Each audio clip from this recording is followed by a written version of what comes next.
If you're feeling that antsy pressure to make a decision right now, I need you to stop, because I want to talk about that moment right after you realize you're burned out, where the panic doesn't go away, but it just gets quieter.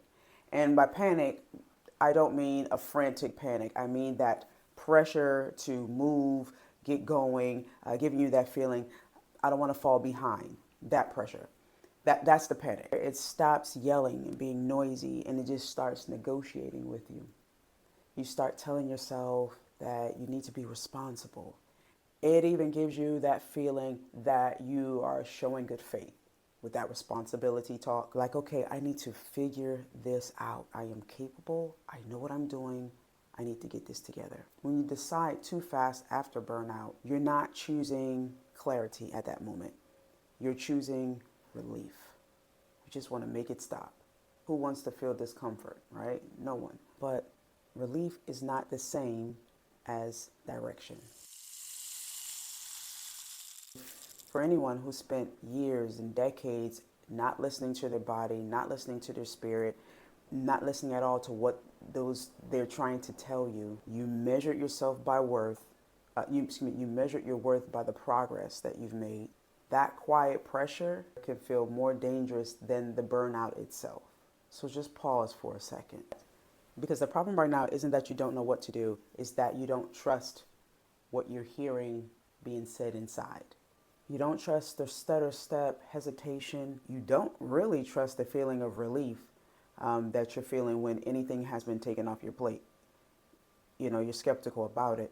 Because at this point, even the relief feels a little selfish, right? I know.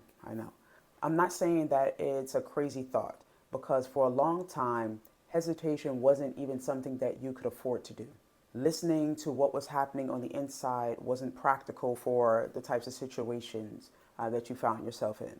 You learned to keep moving no matter what because it was necessary, and who else was going to do it? However, that same skill that kept you going stopped keeping you whole and complete.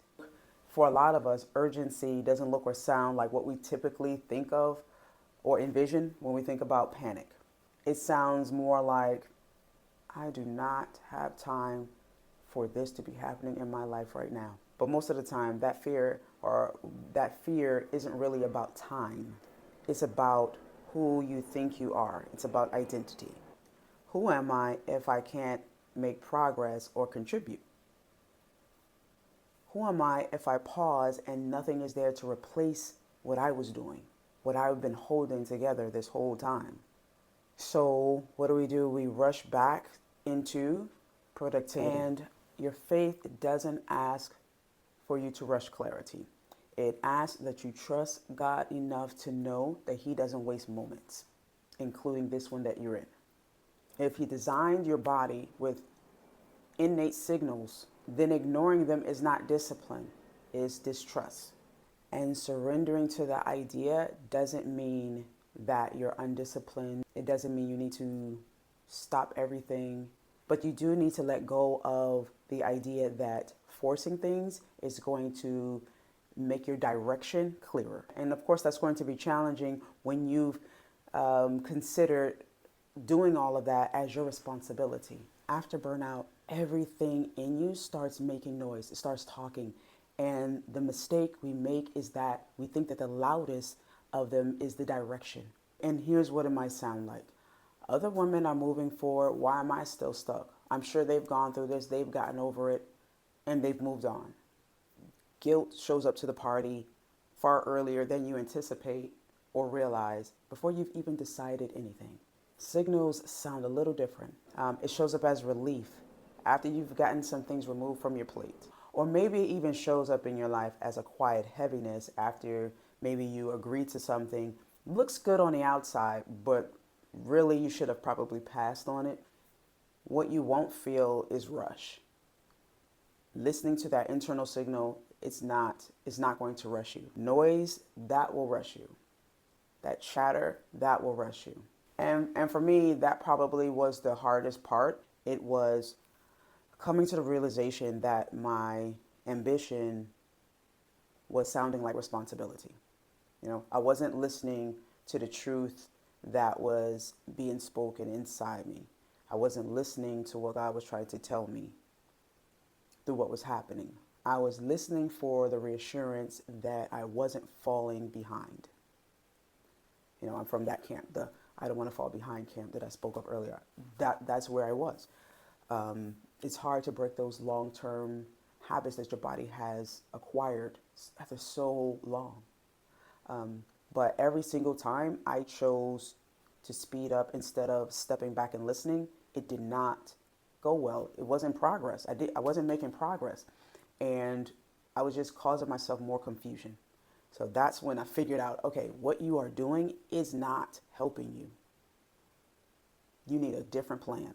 That's what made me stop and actually pay attention to the inner voice, the inner trust, being in alignment with God, and what is my body and soul really trying to steer me toward. And that's really the step for this part of that is stop asking yourself, what should you do? In fact, this week, stop asking yourself, what should you do? Instead, just step back and start noticing, listening, paying attention to what feels heavy when you say yes, what feels lighter when you say no. How's your body responding to those situations? Clarity doesn't usually show up in the moment. It shows up in the aftermath of it. So no fixing, no deciding, just paying attention.